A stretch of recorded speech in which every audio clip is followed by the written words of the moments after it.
I mean, I didn't have any question because I'd gone through at this stage hundreds of published papers, and I did the root cause classic process, and I came to the irrefutable, in my mind, conclusion.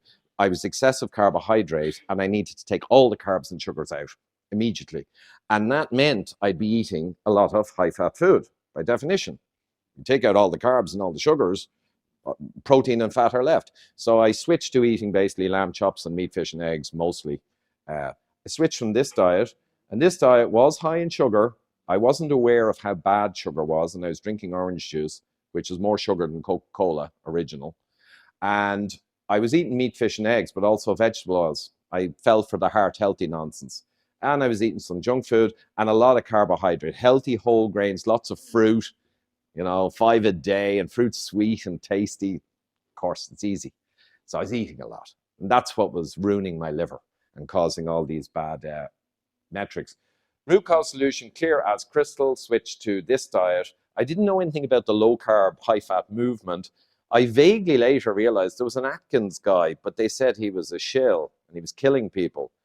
But I didn't know there was a whole movement. I was going straight to the database. I actually thought I was discovering this, and after I realized. But, it was fun at the time. So meat, fish, and eggs, coconut was in, olives were in, high-fat foods were in, butter was back, olive oil instead of vegetable oil, double cream in the coffee, no problem. Avocados, I was realizing there's all these nutrient dense, and fish, of course, very good, small fish, fatty fish. So I switched to that, cut out all the sweet stuff, because that was a no-brainer. I mean, that was just obvious as hell that sugar was the problem and not fat. And I really minimized potatoes and things, but ate vegetables. So it was a complete volte-face switch. Later, I realized I'd gone on some kind of paleo, very low-carb diet. But at the time, I didn't really know about these movements. And mostly, though, it was meat and fish. And the vegetables were thrown in on the side, but I wasn't too worried about them.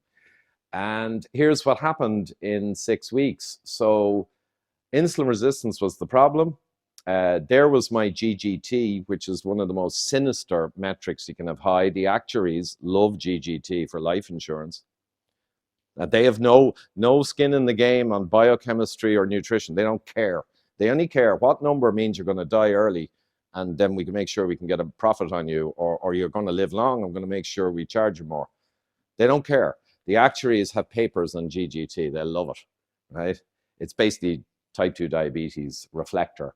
And I switched the diet, nothing else, no change in exercise or alcohol. And 6 weeks later, it dropped down into the population range. And 2 weeks later, as an engineer always does, you got to verify the trajectory, and it continued dropping down to 35, which is pretty fine.